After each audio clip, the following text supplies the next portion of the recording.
Hello friends, स्वागत है आपका आपके अपने YouTube channel Saraswati English classes में। मैं समीर सिंह लेकर आया हूं आज आपके लिए क्लास 8 का हनी ड्यू का थर्ड लेसन है। नाम है ग्लिम्सेज ऑफ द पास्ट।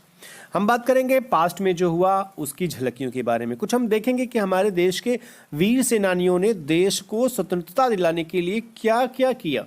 उन वीर सपूतों में बहुत सारे के इमेज यहाँ दिए गए हैं जो आप देखोगे। अभी हम वीडियो में चलेंगे, इमेज के माध्यम से एक एक हम मैटर को कंफर्म करेंगे। आज समरी को समराइज नहीं बल्कि डिटेल्ड में लेके जाएंगे।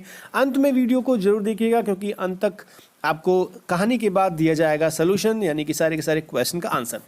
सब्सक्राइब जरूर कर लीजिएगा इस चैनल को। अगर आप नए होंगे तो बेल आइकन जरूर दबा दीजिएगा। शेयर जरूर कीजिएगा वीडियोस को ताकि लोगों को भी पता चले कि आपने पढ़ा और लोग भी पढ़े। यानी कि अपने दोस्तों को शेयर कीजिएगा। शेयर करना केयर करने के बराबर होता है। Sharing is caring. ये है आपका इंस्टाग्राम आईडी मेरी है जो आपको फॉलो करनी चाहिए क्योंकि वहाँ आपको मिलेगा पीडीएफ फाइल में क्वेश्चन आंसर या कुछ और भी सोल्यूशन आपको जो भी चाहिए होगा। तो हम चलते हैं वीडियो को कंफर्म करने बिना टाइम वेस्ट किए। ये है फर्स्ट पार्ट, शहीद।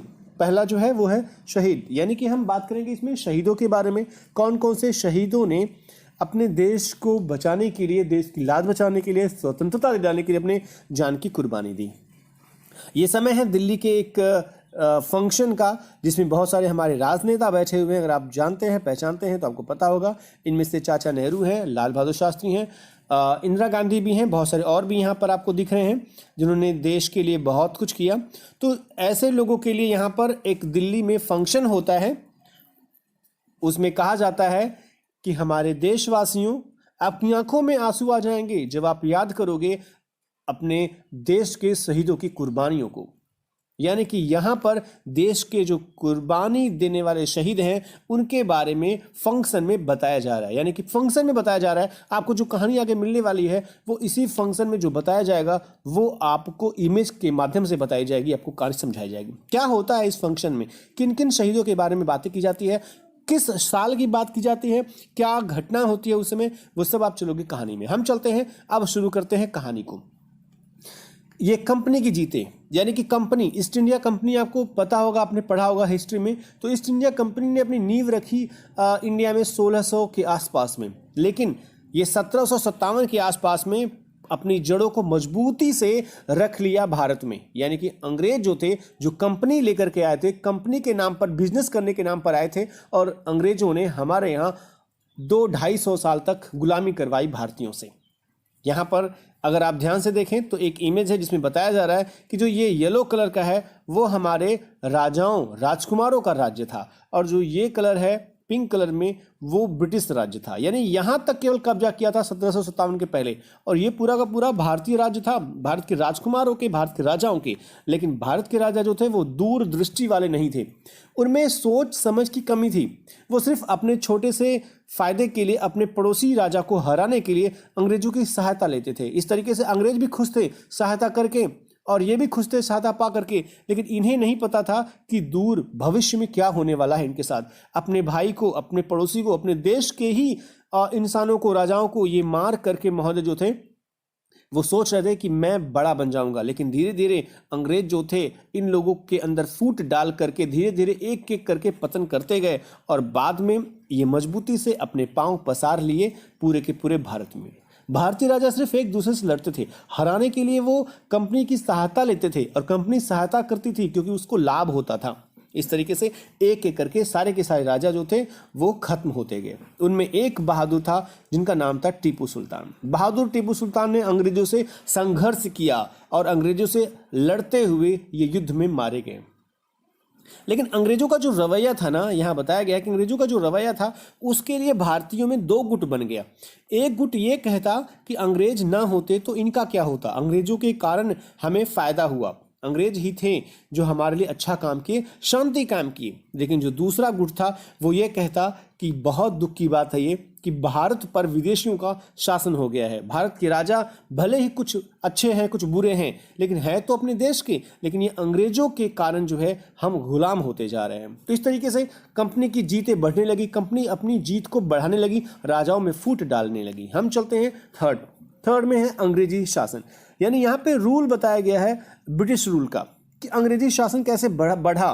ये 1765 से 1836 के बीच में है। बड़े दुख की बात यहाँ पे ये कही गई है कि सामाजिक स्थिति जो थी वो बिगड़ गई थी। जो हमारे धर्म गुरु थे, चाहे वो किसी भी धर्म के हों, वो छुआछूत और बाल विवाह जैसी बेहूदी बातों के समर्थन में बात कर रहे थे। ये जो हमारे धर्म गुरु हैं, जो धर्म गुरु माने जाते हैं, ये औरतों पर दोष लगा रहे थे, ये छुआछूत को सही मान रहे थे, ये बाल विवाह को भी सही मान रहे थे। ऐसे ऐसे बेहुदा बातें ये किया करते थे या समर्थन करते थे, जिससे आप कह सकते हो कि भारतीयों का जो एक स्वाभिमान था ना, वो खत्म होने लगा था। अंग्रेज उनसे घृणा करने लगे थे। किसानों और दस्तकारों की जो हालात थी ना, वो बहुत बुरी थी। भारी भरकम कर जो टैक्स होते थे, इसके नीचे किसान जो थे वो तबाह हो चुके थे। अंग्रेजों ने कुशल जो दस्तकार थे, जो काश्तकार थे, उनके अंगूठे काट दिए थे ताकि वो दोबारा ऐसे काम ना कर सके। जैसे आपने बहुत बार सुना होगा कि ये ताजमहल टाइप का बिल्डिंग बनाई गई, जिसने बनाया वो खूबसूरत इमारत, उसके अंगूठों को काट दिया गया ताकि दोबारा ऐसी इमारत ना बना सके।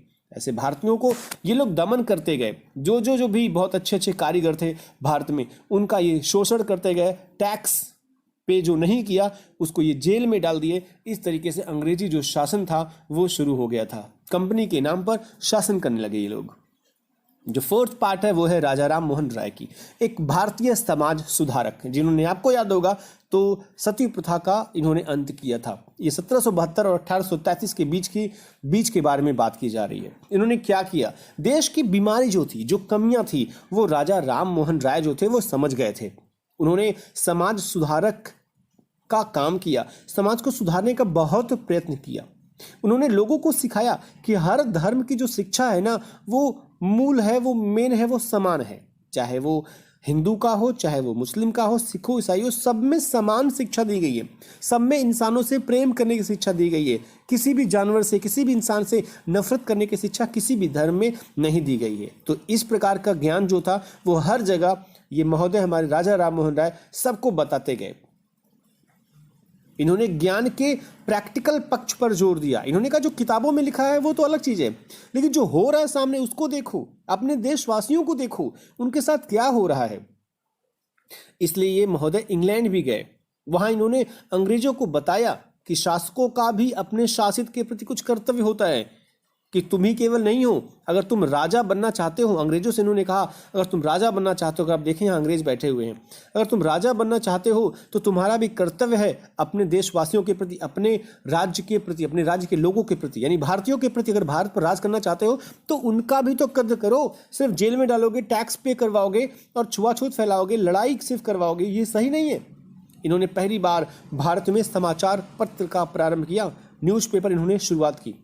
इन्होंने अंग्रेजों को बहुत बार समझाया, लेकिन जो अंग्रेज थे इनको डर लग गया कहीं ये बंदा जो है वो विद्रोह ना कर दे देश में अपने, इसलिए 1823 में इनको जो है वो रोक दिया। इस तरीके से फिफ्थ पार्ट में चलते हैं। यहाँ होता है उत्पीड़न, यहाँ होता है टॉर्चर। 1765-1835 के बीच में कौन कौन से टॉर्चर, कौन कौन से अत्याचार किए गए अंग्रेजों के द्वारा भारतीयों पर, यहाँ बताई गई है। 1818 में एक प्रस्ताव पास हुआ। अगर आप इतिहास पढ़े होंगे, 1818 में एक प्रस्ताव पास हुआ। इसके अधीन किसी भारतीय को बिना कचहरी, बिना मुकदमा चलाए ही जेल में डाला जा सकता था। ऐसा अंग्रेजों ने नियम बनाया। अंग्रेज अफसर बड़े बड़े वेतन लेते थे, बहुत ज़्यादा पैसे लेते थे। इसके अतिरिक्त वे व्यापार में भी दौलत कमा रहे थे। वे व्यापारी भी बन गए थे, बिजनेस के लिए आए थे, बिजनेस करते गए। सोने की जो चिड़िया थी भारत, उसके पंख नोच लिया इन लोगों ने। भारतीयों को जो विद्रोह करता, जो बगावत करता, उसको बिना किसी कारण, बिना मुकदमा किए, बिना कचहरी कोर्ट में जाए जेल में सीधे डाल देते थे ये लोग। 1829 तक ब्रिटेन से जो आयातित होने वाले सामान था उस पर मूल्य जो था वो 7 करोड़ रुपया हो चुका था। यहाँ तक कि तत्कालीन जो भारत के अंग्रेज गवर्नर थे, जिनका नाम था जनरल बेंटिक, ये हैं उस समय के गवर्नर जनरल बेंटिक, इन्होंने इंग्लैंड को एक नोटिस भेजा। उसमें रिपोर्ट में लिखा था कि कपास के बुनकरों की हड्डियों से भारत के मैदानों में खून रीस रहा है। यानी कि बता रहे हैं साफ साफ कि जो कपास के बुनकर हैं, जो बनाते हैं, कपड़े बनाते हैं कपास से, उनकी हड्डियों से भारत के मैदान में खून रिस रहा है। यानी कि उनको ये बहुत टॉर्चर करते हैं। वो भी हड्डियों से निकाल रहे हैं ये लोग। आप सोच सकते हो कि कितनी अत्याचार किया, उत्पीड़न किया इन्होंने भारतीयों पर, कितना जेल में बंद करके मारना पीटना शुरू किया। इस प्रकार भारतीय उद्योगों की इन्होंने तबाही कर दी। छोटे छोटे जो लघु उद्योग थे उन्होंने खत्म कर दिया और अंग्रेजों के द्वारा लगाए गए उद्योग धंधे ही इन लोगों ने विकसित किया। 6 पार्ट में यहाँ असंतोष की भावना। अब भारतीयों में असंतोष की भावना बढ़ने लगी। अब वो जानने लगे कि ये गलत हो रहा है हमारे साथ। ये बात है 1835 से 1856 के बीच में। असंतोष कैसा? 1835 में लॉर्ड मैकाले, आपको पता होगा मैकाले, लॉर्ड मैकाले ने भारत में शिक्षा के माध्यम को अंग्रेजी बनाने की सलाह दे दी। इन्होंने कहा कि अंग्रेजी में ही पढ़ाई होनी चाहिए, हिंदी और मातृभाषा छोड़ो, किसी की भाषा कोई भी हो इंडिया में सबको भाड़ में भेजो, सिर्फ इंग्लिश में ही शिक्षा दी जानी चाहिए। और इस प्रस्ताव को सबने स्वीकार भी कर लिया। अब असंतोष तो होना ही था भाई, हमारे इंडिया में बहुत सारे लोग अलग अलग भाषाओं से आते हैं, उन लोगों के ऊपर अंग्रेजी थोप दी गई, एक विदेशी भाषा, न हिंदी न संस्कृत न उर्दू न कोई और भाषा, तो असंतोष बढ़ने लगा। लेकिन करते तो क्या करते? लॉर्ड मैकाले का सिर्फ एक उद्देश्य था अंग्रेजी में शिक्षा देने का, और वो ये कि वो चाहते थे कि क्लर्क इंडिया में पैदा हो। जाहिर सी बात है कि इंग्लैंड से कितने लोगों को लेकर के आएंगे इंडिया में? इंग्लैंड से सिर्फ ऐसे लोगों को लेकर आते थे जो अफसर बनते थे, और जो नीचे वाले काम करने वाले होते थे, जो मजदूरी करने वाले होते थे लोग, वो भारतीय हुआ करते थे।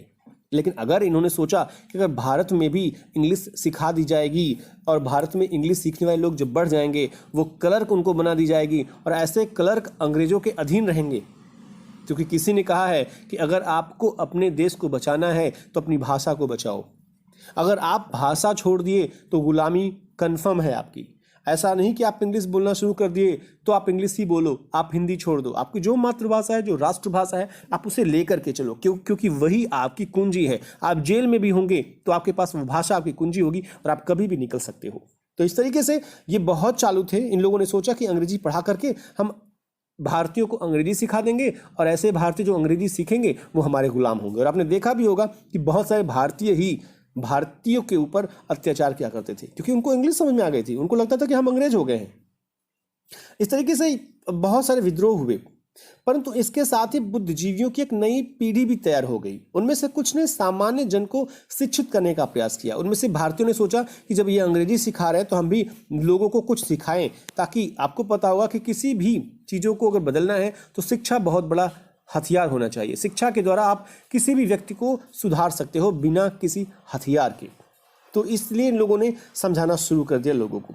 1856 तक ब्रिटिश जो सारे थे ना, वो भारत पर राज पा चुके थे। नॉर्मली आप अगर देखो यहाँ पे, तो अभी आप पीछे देखे थे तो नॉर्मली बहुत कम पिंक कलर का था, लेकिन आप देखें तो कुछ ही बचे हैं जो येलो कलर के हैं, जो ऐसे हैं जो भारतीयों के कब्जे में है। बाकी मैक्सिमम जो है वो अंग्रेजों ने कब्जा कर लिया। ये जो पिंक कलर है वो अंग्रेजों का राज्य बन गया। धीरे धीरे 1856 तक मैक्सिमम स्टेट्स पर भारत के ब्रिटिश वालों ने राज कर लिया। अब उन्हें भारतीयों की आवश्यकताओं की कोई चिंता ही नहीं थी। अब वो भारतीयों के ऊपर एक प्रकार से तानाशाही का काम करते थे। अब वो जो चाहते वो करवाते थे। लोगों में असंतोष बढ़ने लगा। लोग अंग्रेजों से मुक्ति पाना चाहते थे। अब उन्हें समझ में आया कि हमारे इंडियन जो राजा थे, जो किंग थे, वही सही थे। कुछ भी था, कम से कम भारतीय थे, उनमें विचारधारा तो थी भारतीयों के बारे में सोचने की। लेकिन ये लोग तो सिर्फ अपना सोचते हैं, बिजनेस सोचते हैं। इसलिए लोगों ने टीम बनाना शुरू किया और सोचना शुरू किया। असंतोष इनमें व्याप्त हो गई। चलते हैं नेक्स्ट में, 7th में, चिंगारियाँ। अब कुछ चिंगारियाँ फैलने लगी। आपको पता होगा आग तभी लगती है जब धुआं उठता है, जब चिंगारी होती है। एक चिंगारी आग लगा सकती है। ये 1855 और 1857 के बीच की बगावत है। आपको मंगल पांडे याद होंगे जिन्होंने क्या किया था, आपको शायद पता हो। यहाँ हम चलेंगे। नए कानून से जो संथाल थे, संथाल जो समूह था, उसमें रोष था, गुस्सा था। 1855 में वे विद्रोह कर बैठे, अंग्रेजों से विद्रोह कर बैठे। अगर आप देखें ध्यान से तो यहाँ विद्रोह हो रहा है अंग्रेजों के खिलाफ 1855 में। यह असंतोष जो थी वो ईस्ट इंडिया कंपनी की फौज में भी बढ़ गई। ईस्ट इंडिया की कंपनी जो फौज थी उसमें भारतीय भी मैक्सिमम भारतीय ही थे, और उसी फौज में एक सिपाही था, इसका नाम था मंगल पांडे। मंगल पांडे ने अपने रेजिमेंट के अधिकारी को कुछ अपशब्द बोले और उस पर आक्रमण भी कर दिया। क्यों आक्रमण किया शायद आपको पता होगा, उस बंदूक में लगाए गए चीज़ों के कारण, क्योंकि उसमें कुछ जीवों के चमड़े यूज हुआ करते थे, इसलिए वहाँ पर विद्रोह हुआ। तो बाद में ऐसा हुआ कि अंग्रेजों ने मंगल पांडे के विद्रोह को दमन करने के लिए उसे फांसी पर चढ़ा दिया। अंग्रेज भारतीय रीति रिवाज की परवाह नहीं करते थे। अंग्रेजों ने भारतीय रीति रिवाज की कोई परवाह नहीं, भारतीय कौन है, हिंदू कौन है, मुस्लिम कौन है, ये मुस्लिम ये हिंदू, इनके रीति रिवाज को ये दरकिनार करते गए। एक गांव से दूसरे गांव चपातियाँ भेजी गई, उनमें ये संदेश था, उस चपातियाँ मतलब लेटर्स, उस लेटर में संदेश था कि उनके देशी बादशाह को उनकी सेवाओं की जरूरत थी। उसी प्रकार भारतीय सैनिकों के बीच कमल का फूल घूमता रहा। जनता ने भी पूरी सहायता और समर्थन किया, यानी कि लोगों ने एक कमल के फूल को भेजना शुरू किया। इस कमल के फूल का सूचक था कि आपको भारतीयों को जिताना है, न कि इन अंग्रेजों को। तो धीरे धीरे ये चिंगारी जो थी वो बढ़ती गई। एक विद्रोह किया मंगल पांडे ने, फिर धीरे धीरे विद्रोह करेंगे और भी भारतीय। चलते हैं 8 में। अब विद्रोह, अभी चिंगारी थी, अब विद्रोह होगा। विद्रोह मेरठ में शुरू हुआ। कहाँ शुरू हुआ? मेरठ में, बिल्कुल। 1857 का विद्रोह। जिन सिपाहियों ने विद्रोह किया वे दिल्ली की ओर बढ़े। वे बहादुर शाह जफर के पक्ष में नारे लगा रहे थे। किसके? बहादुर शाह जफर के पक्ष में ये जो भारतीय थे वो नारे लगा रहे थे, वो सिपाही भारतीय थे, नारे लगा रहे थे। विद्रोह जो था वो व्यापक रूप से फैल गया। विद्रोह दिल्ली, मेरठ सब फैलने लगा। बहुत से जमींदार अपनी जमीन खो चुके थे, उन्होंने विद्रोह को सहायता दी। क्योंकि बहुत सारे लोग अब अपनी जमीन खो चुके थे, अंग्रेजों ने बहुत सारे जमींदारों की भी जमीन छीन ली थी, इसलिए सारे जमींदार, बड़े बड़े लोग, किसान, सब वर्ग के लोग इकट्ठा होते गए और ये इकट्ठापन विद्रोह बढ़ता गया। लास्ट चलते हैं हम, ये 9th आपका होगा, आज़ादी के लिए युद्ध। अब वो युद्ध होगा जिसमें आज़ादी मिलेगी। 1857 की जो युद्ध थी वही शुरुआत था आज़ादी को पाने का। इसमें हुआ क्या? बहुत से शासक जो थे, जैसे लखनऊ के हजरत महल, ये सब असंतुष्ट थे। अंग्रेजों ने उनके राज्य हड़प लिए थे, छोटे छोटे राजाओं के राज्यों को हड़प लिया था। अगर आप देखें यहाँ पे तो लिखा है बेगम हजरत, ये बेगम हजरत महल हैं लखनऊ की, इनके राज्य को छीन लिया गया। बहुत सारे और राज्यों को छीन लिया गया। फैजाबाद के जो मौलवी अहमदुल्ला थे, अहमदुल्ला जो मौलवी थे, उन जैसे लोकप्रिय नेताओं ने अब विद्रोह के लिए जनसाधारण से अनुरोध किया। कहा भैया अब अगर नहीं मिले एक दूसरे से ना तो ये अंग्रेज सबकी चटनी बना के जाएंगे, इसलिए एक साथ हो लो, अभी भी तुम्हारे पास मौका है। अजीमुल्ला खान ने तात्या टोपे से नाना साहब को उस स्वतंत्रता संग्राम का नेता बनाने को कहा। अजीमुल्ला खान ने कहा तात्या टोपे से कि नाना साहब को स्वतंत्रता संग्राम का नायक बनाया जाए, नेता बनाया जाए। पूरे उत्तर भारत में लोगों ने अंग्रेजों के खिलाफ डट कर लड़ाई की। सब जगह जहां जहां गए उन लोगों ने डट करके भारतीयों ने अंग्रेजों से लड़ाई की। बिहार के 80 वर्षीय कुंवर सिंह, 80 वर्षीय जो कुंवर सिंह थे, उनकी कलाई में गोली लगी थी, उन्होंने तुरंत कलाई को ही काट दिया। इसे गंगा में फेंकते हुए उन्होंने कहा यह उनकी अंतिम भेंट है। आप अगर ध्यान से देखें तो यहाँ कलाई अपना काट करके गंगा में फेंक करके उन्होंने कहा कि ये गंगा माता को मेरी अंतिम भेंट है। हाथ कटे, सर कटे, लेकिन हम देश को कभी झुकने नहीं देंगे। अब गुलामी बहुत हो गई, अब आज़ादी चाहिए हमें। इस तरीके से आज़ादी की लड़ाई के लिए भारतीयों ने बहुत कुछ किया। तो ये जो बताया जा रहा था दिल्ली में अभी तक, ये दिल्ली में जो अभी तक बताया जा रहा था उसका एक अंश है। इन्होंने बताया, वो आपने अभी देखा कहानी के माध्यम से। चलते हैं हम अब इस कहानी के बाद क्वेश्चन आंसर में। आप पेज ध्यान से देख लीजिएगा, पेज नंबर 45 से शुरू होता है, जो कॉम्प्रिहेंशन चेक के नाम से लिखा होगा। क्वेश्चन नंबर 1, 2, 3 आपको मैंने बताया, अगर आपको PDF फाइल चाहिए तो आगे लिखे हुए इंस्टाग्राम पर फॉलो जरूर कीजिएगा, वरना आप यहाँ स्क्रीनशॉट ले लीजिएगा। तो ये वर्किंग विद द टेस्ट वाला पार्ट है, आप बुक में जाएगा, आपको साफ साफ लिखा हुआ मिलेगा। स्क्रीनशॉट ले लीजिए ताकि आपको क्वेश्चन आंसर दोनों मिल जाए और आप आसानी से बैठ करके अपनी बुक और अपनी कॉपी में लिख सकते हो। इस तरीके से सारे क्वेश्चन आंसर कंफर्म हो गए। आशा आपको वीडियो समझ में आया होगा। अगर आपको समझ में आया होगा तो लाइक जरूर कीजिएगा। कमेंट बॉक्स में कमेंट करके जरूर बताइएगा कि आपको कैसा लगा वीडियो। पहली बार आप आए होंगे वीडियो पर देखने के लिए तो आप यूट्यूब सब्सक्राइब जरूर कीजिएगा चैनल को, और बगल में जो आइकन है बेल का वो जरूर प्रेस करिएगा। लोगों से, अपने दोस्तों से शेयर जरूर कीजिएगा। Thank you for watching the video.